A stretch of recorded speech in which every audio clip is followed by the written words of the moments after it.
નમસ્તે વિદ્યાર્થી મિત્રો. ધોરણ 9 સામાજિક વિજ્ઞાન.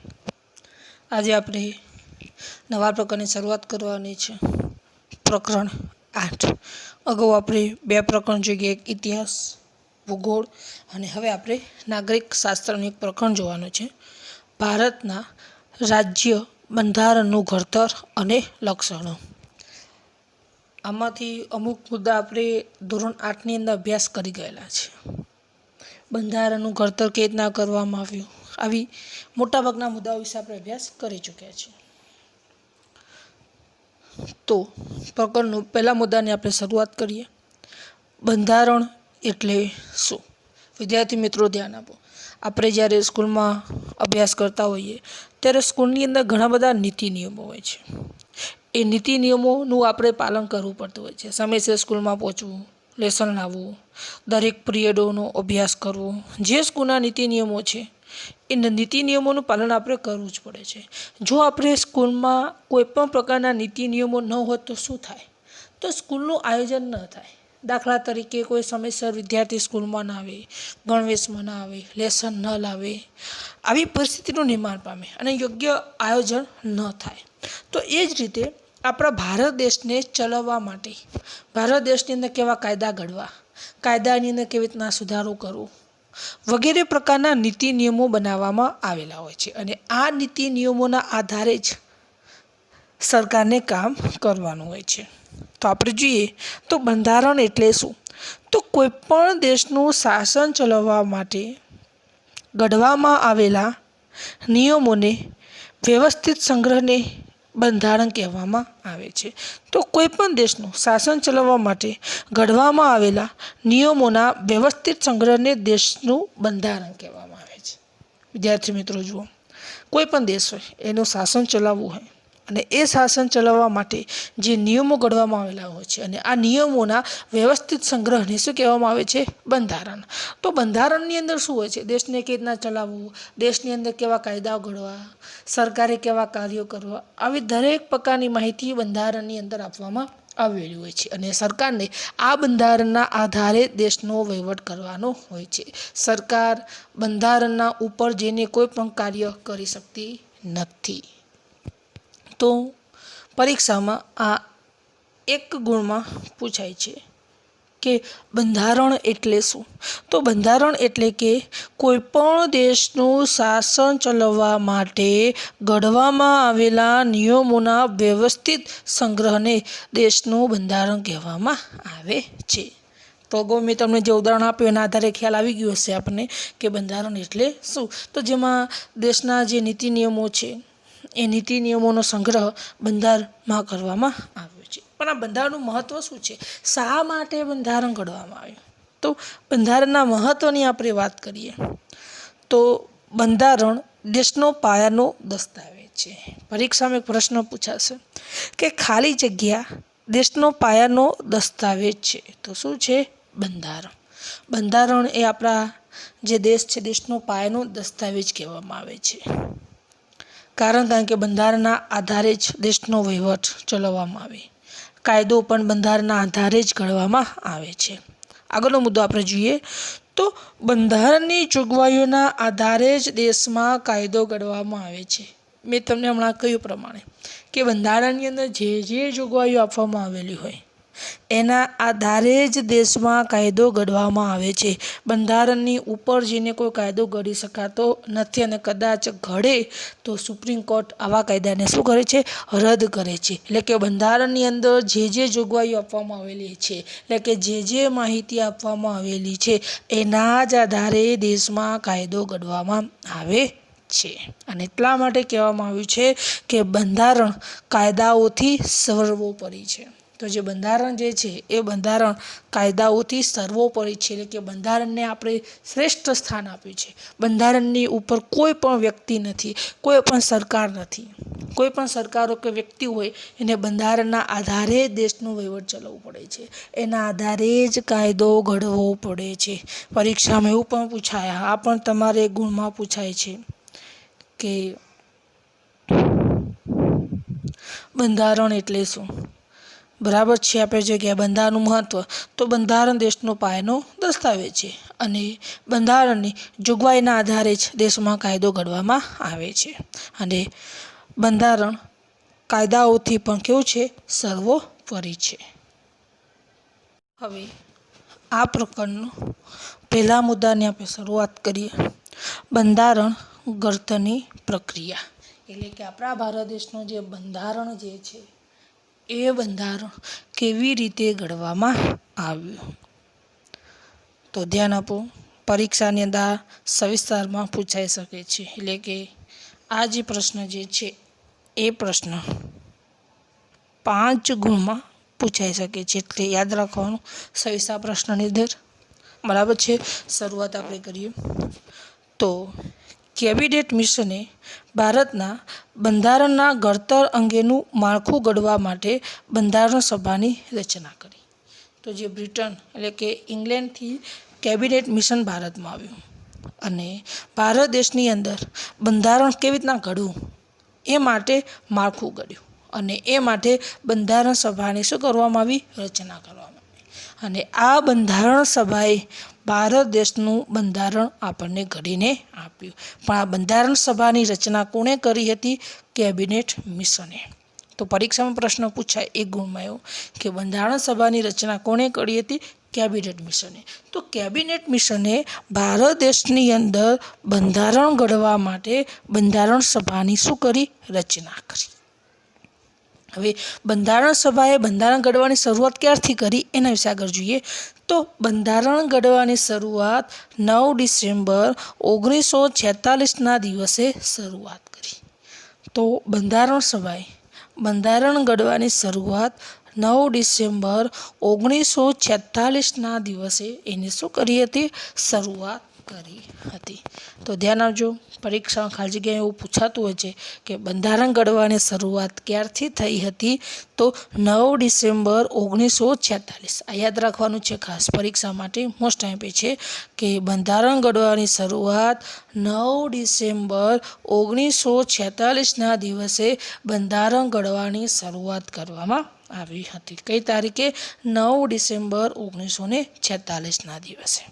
આગળ આપણે જોઈએ, બંધારણ સભામાં કુલ સભ્યો 385 સભ્યો હતા. ધ્યાન આપજો, ઘણા પુસ્તકને આંકડો સુધારીને આવ્યો છે, એમાં 389 લખ્યા છે. બરાબર છે. બંને કોઈ પણ એક યાદ રાખી શકે છે. વાસ્તવમાં કુલ સભ્યો કેટલા હતા? 389.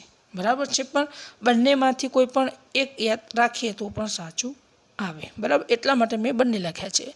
તો બંધારણ સભામાં કુલ 385 સભ્યો હતા.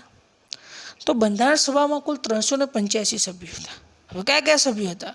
તો જેમાં જુદી જુદી કોમ, જુદા જુદા ધર્મ, જાતિ, લિંગ વગેરે પ્રદેશોની વ્યક્તિઓ હતી. તો બંધારણ સભામાં કોઈ એવું નહોતું કે નામાંકિત વ્યક્તિઓ હતા. ના, બંધારણ સભાની અંદર જે કુલ 385 સભ્યો હતા, જેમાં અલગ અલગ કોમોના, અલગ અલગ ધર્મના, અલગ અલગ જાતિ, લિંગ વગેરે પ્રદેશોની વ્યક્તિઓનો સમાવેશ કરવામાં આવ્યો હતો. તમે જો વિદ્યાર્થી મિત્રો, આજે આપણા દેશમાં ઘણા બધા વિરોધ થાય, પણ કોઈએ બંધારણનો વિરોધ કર્યો નહીં. કેમ? કારણ કે બંધારણ સભામાં દરેક ધર્મના પ્રતિનિધિઓનો સમાવેશ કર્યો. એ હિન્દુ હોય, મુસ્લિમ હોય, શીખ હોય, જૈન હોય કે કોઈ પણ વ્યક્તિ હોય, દરેક ધર્મના લોકોનો સમાવેશ બંધારણ સભામાં કર્યો. એટલે કોઈને વિરોધ થઈ શકે નહીં. દરેક કોમનો સમાવેશ કર્યો.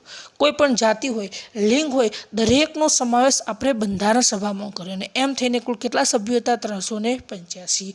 કોઈ એવો ધર્મ નહોતો કે જે વ્યક્તિનો સમાવેશ બંધારણ સભામાં ન થતો હોય. દરેક વ્યક્તિઓનો સમાવેશ આપણે બંધારણ સભામાં કર્યો હતો. પણ આ બંધારણ સભાની અંદર કેટલાક વ્યક્તિઓ નિષ્ણાતો હતા, તજજ્ઞો હતા, જુદા જુદા વિષયના જાણકાર હતા.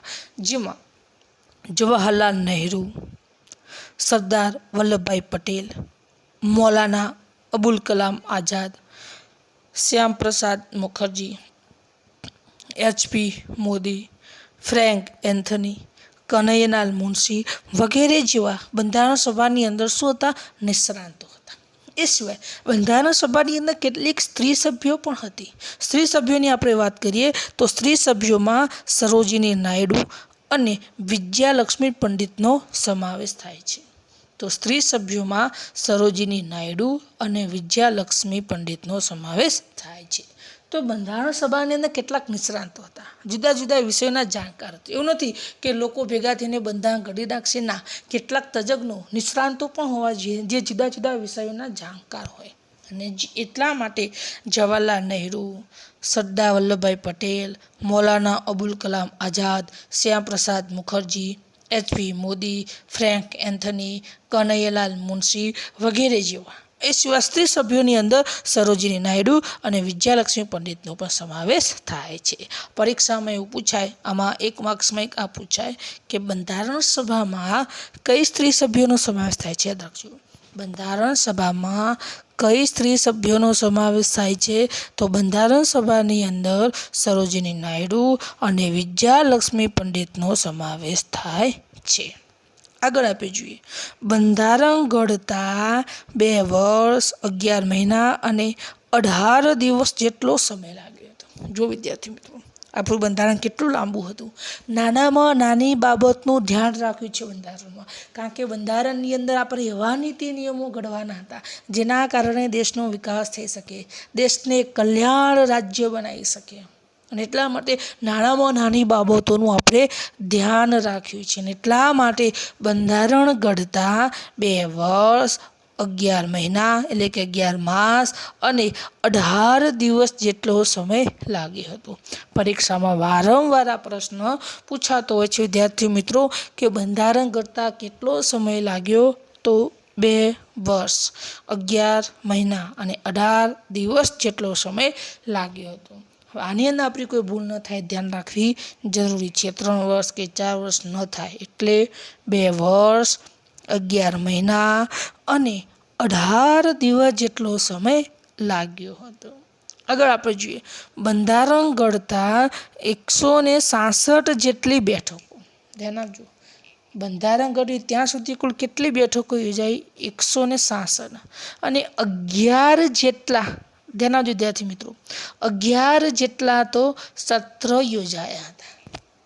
તો બંધારણ ઘડતા 166 જેટલી બેઠકો અને 11 જેટલા સત્ર પણ યોજાયા હતા. બંધારણ કેમ એમ નહોતું ઘડી જવાનું.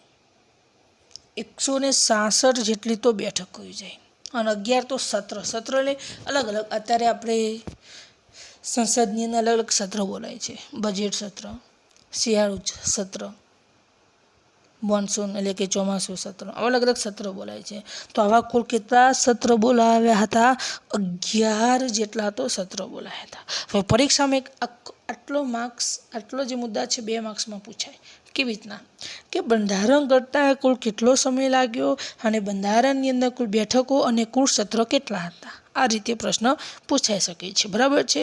તો ધ્યાન રાખવાનું કે બંધારણ ઘડતા, યાદ રાખજો વિદ્યાર્થી મિત્રો, બંધારણ ઘડતા 2 વર્ષ 11 મહિના અને 18 દિવસ જેટલો સમય લાગ્યો હતો. 2 વર્ષ 11 મહિના અને 18 દિવસ જેટલો સમય લાગ્યો. જ્યારે બંધારણ ઘડતા કુલ 166, યાદ રાખજો, 166 જેટલી બેઠકો અને 11 જેટલા સત્ર યોજાયા હતા. તો 166 જેટલી બેઠકો અને 11 જેટલા સત્ર યોજાયા હતા. તો આ રીતે બંધારણ ઘડાયું હતું. હવે આગળ જોઈએ, હજુ આ પ્રશ્ન આપણો પૂરો થયો નથી.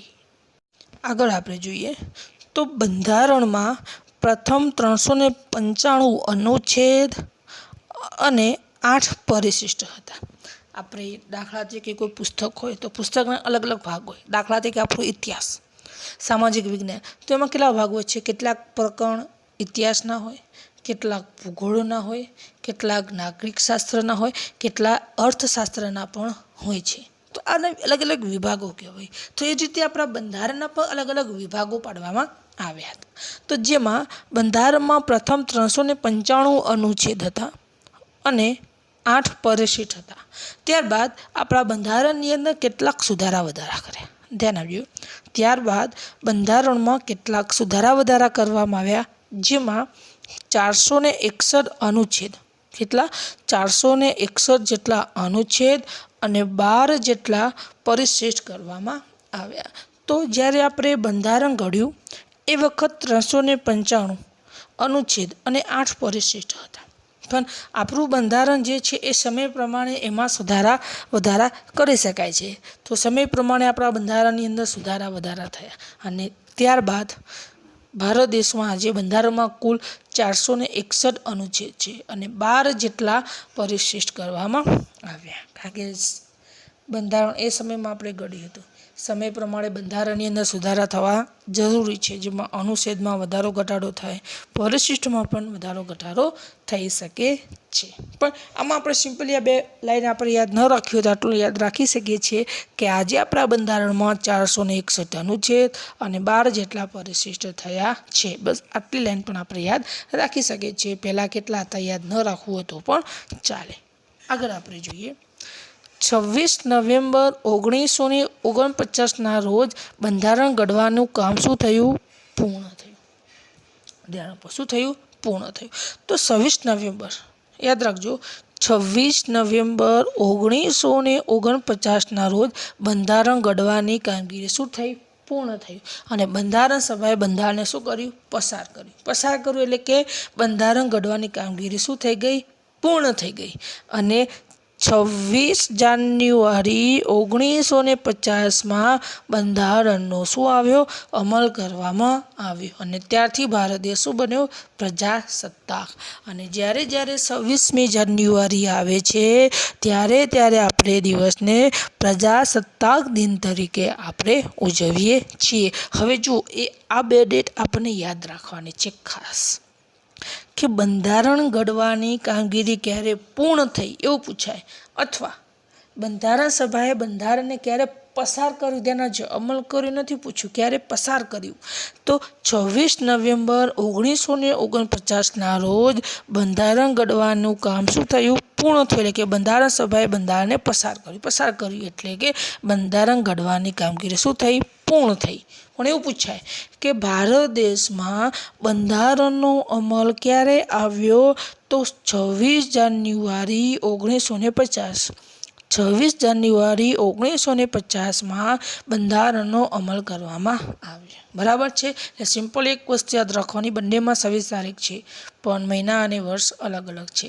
તો 26 નવેમ્બર 1949ના રોજ બંધારણ ઘડવાનું કામ પૂર્ણ થયું. એટલે કે 26 નવેમ્બર 1949ના રોજ બંધારણ ઘડવાનું કામ આપણે પૂર્ણ થઈ ગયું.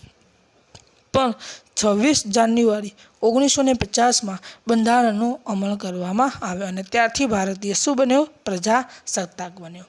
વિદ્યાર્થી મિત્રો, આપણને એવો પ્રશ્ન પણ થાય કે ભારતે 26 જાન્યુઆરીના દિવસને કેમ પસંદ કર્યો? તે એક ઉદાહરણ તમને આપી દઉં કે ભારત દેશે 26 જાન્યુઆરી 1930 26 જાન્યુઆરી 1930ના રોજ, એ વખત આપણે ગુલામીમાં હતા, અંગ્રેજોનું શાસન હતું, એને દિવસે આપણે ભારતનો પ્રથમ સ્વાતંત્ર્ય દિન ઉજવ્યો હતો 26 જાન્યુઆરી 1930ના રોજ. અને એ 26મી જાન્યુઆરીની યાદગીરી રૂપે આપણા ભારત દેશનું બંધારણ આપણે અમલમાં મૂક્યું હતું. તો ધ્યાન આપજો, 26 જાન્યુઆરી 1950માં બંધારણનો અમલ કરી દેવામાં આવ્યો અને ત્યારથી ભારત દેશ પ્રજાસત્તાક બન્યો. અને જ્યારે 26 જાન્યુઆરી આવે ત્યારે આપણે પ્રજાસત્તાક દિન તરીકે ઉજવીએ છીએ અને 15મી ઓગસ્ટને આપણે સ્વાતંત્ર્ય દિન તરીકે આપણે ઉજવીએ છીએ. કારણ કે દિવસે આપણે શું થયા હતા?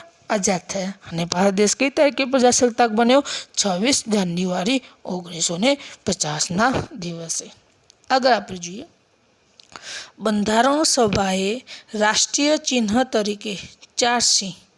તો જે બંધારણ સભા હતી એ બંધારણ સભાએ ભારત દેશનું રાષ્ટ્રીય ચિહ્ન તરીકે 4 સિંહને મુખાકૃત કરી, કે જે 4 સિંહની આકૃતિ હતી જે સમ્રાટ અશોકે સારનાથમાં બનાવી હતી, એને આપણે ભારત દેશનું ચિહ્ન નક્કી કરવામાં આવ્યું. અત્યારે તમે કોઈ પણ ચલણી નોટ, દસ્તાવેજો, તેમાં 4 સિંહની આકૃતિ જોવા મળે. ભલે આપણે ચિત્રમાં આપણને 3 સિંહ જોવા મળે છે પણ પાછળ એક છે આપણને દેખાતો નથી. તો બંધારણ સભાએ ભારતનું રાષ્ટ્રીય ચિહ્ન તરીકે કોને નક્કી કરવામાં આવ્યું?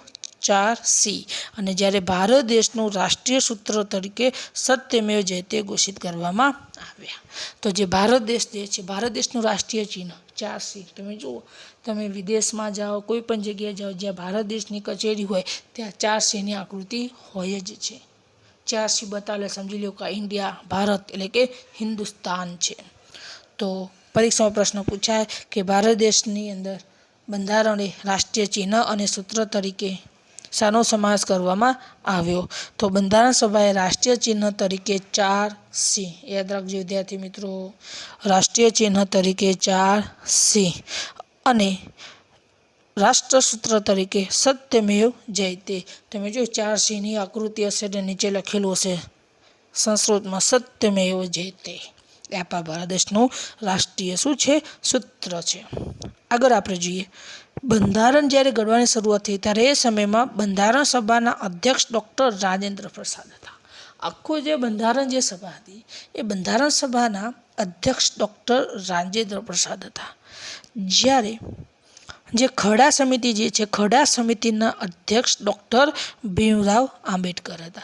परीक्षा में वारंवार आ पूछाय छे कि बंधारण सभाना अध्यक्ष कोण हता, तो बंधारण सभाना अध्यक्ष डॉक्टर राजेन्द्र प्रसाद अने खड़ा समितिना अध्यक्ष कोण हता, तो डॉक्टर भीमराव आंबेडकर जे खड़ा समितिना अध्यक्ष हता। आ पण आपणे खाली जग्यामां याद राखवानुं छे कि आमां शुं थाय छे कि बंने अध्यक्ष आपणे याद होय छे पण कया कया छे ए आपणे भूल थाय छे। तो याद रखजो बंधारण सभाना आटલું याद राखवानुं बंधारण सभाना अध्यक्ष डॉक्टर राजेन्द्र प्रसाद ओके। ज्यारे खरड़ा समितिना अध्यक्ष डॉक्टर भीमराव आंबेडकर आ बे बाबतो याद राखवानी छे आपणे। बंधारण सभाना अध्यक्ष डॉक्टर राजेन्द्र प्रसाद अने खरड़ा समितिना अध्यक्ष डॉक्टर भीमराव आंबेडकर एटले के बंधारण सभाना अध्यक्ष डॉक्टर राजेन्द्र प्रसाद अने खरड़ा समितिना अध्यक्ष डॉक्टर भीमराव आंबेडकर हता।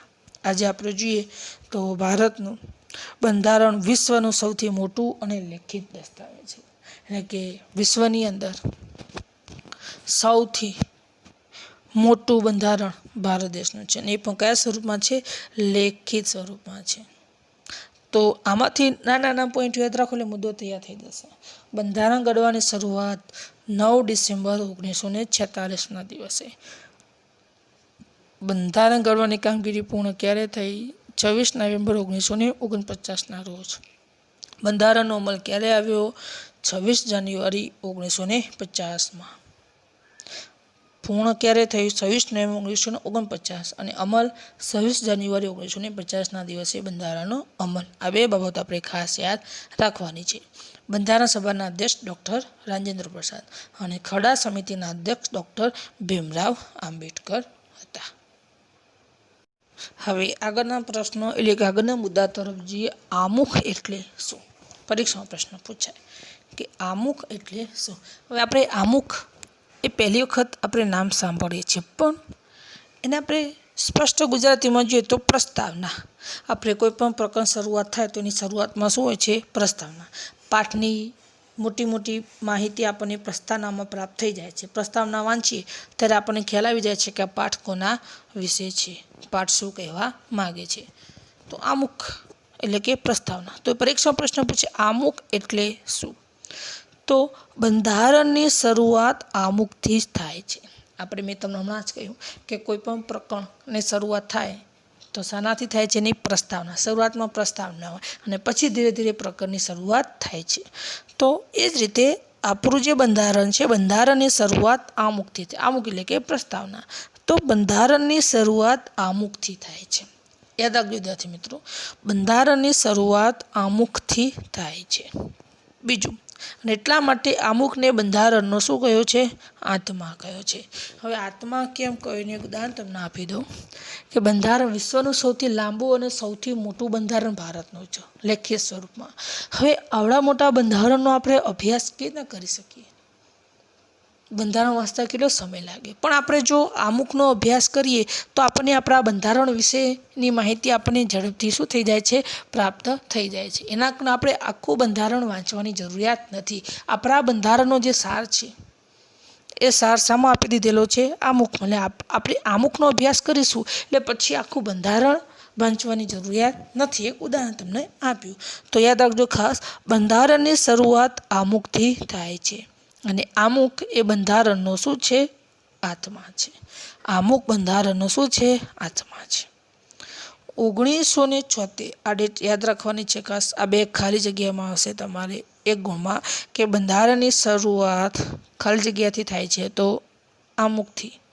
બીજું, આમુખને બંધારણનો ખાલી જગ્યા કહ્યું છે તો આત્મા. બે ખાલી જગ્યા યાદ રાખવાની છે. બંધારણની શરૂઆત શાનાથી થાય છે? આમુખથી થાય છે. અને આમુખને બંધારણનો આત્મા કહ્યો છે. આમુખ એ બંધારણનો શું છે? આત્મા છે.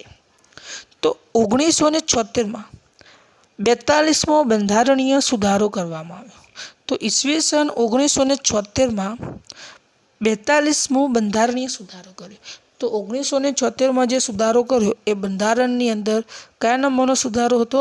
42મા નંબરનો સુધારો હતો. અને આ સુધારો એવો હતો કે જેમાં આપણો જે આમુખ જે છે એ આમુખમાં કેટલાક શબ્દો ઉમેરવામાં આવ્યા. કયા કયા?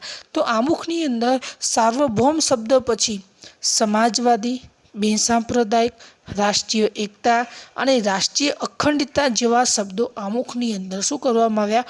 ઉમેરવામાં આવ્યા. આ 2 ગુણમાં પરીક્ષામાં પૂછાય છે કે આમુખની અંદર અથવા તો બંધારણમાં કઈ સાલમાં સુધારો કરવામાં આવ્યો? તો 1976માં. કયા નંબરનો સુધારો તો?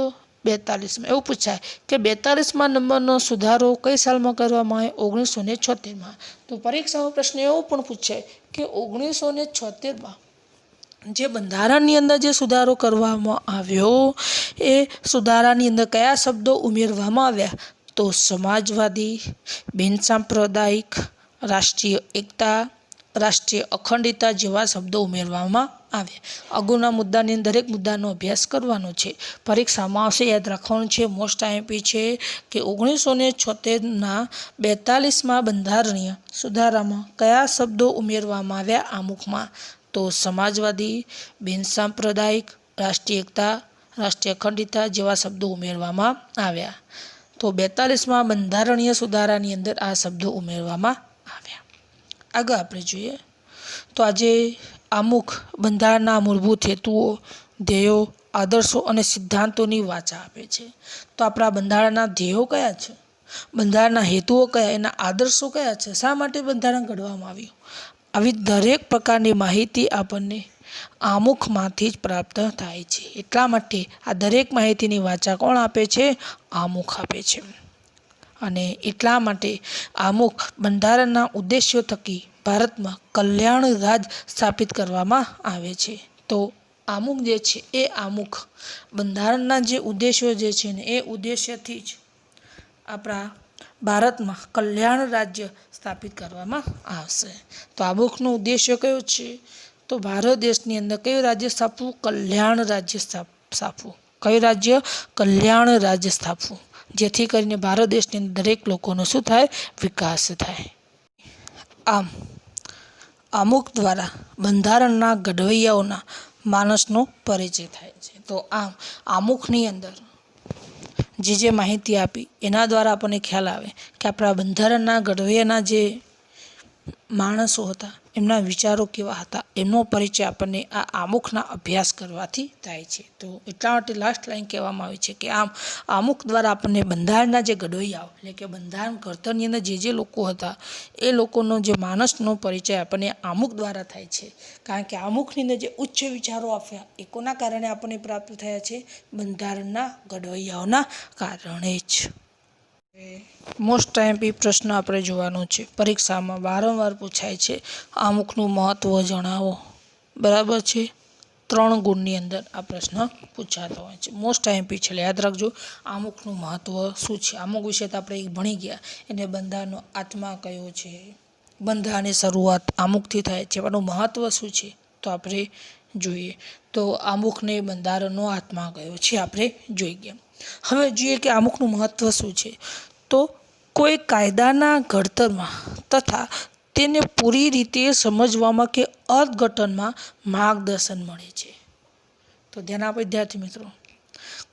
કોઈ પણ કાયદો હોય એ કાયદાના ઘડતરમાં એટલે કે કાયદો ઘડવો હોય અથવા એને પૂરી રીતે સમજવો હોય તો આપણને તમામ પ્રકારનું માર્ગદર્શન અને અર્થઘટન ક્યાંથી પ્રાપ્ત થાય છે? આમુખ દ્વારા. દાખલા તરીકે આજે સરકારે કોઈ કાયદો ઘડી દીધો, પણ એ કાયદો આપણે સમજવો હોય, કાયદામાં શું છે એના વિશેની માહિતી આપણને મેળવવી હોય તો ક્યાંથી પ્રાપ્ત થઈ જાય છે? આપણને આમુખમાંથી જ. પછી આપણે આખું બંધારણ વાંચવાની જરૂરિયાત પડતી નથી.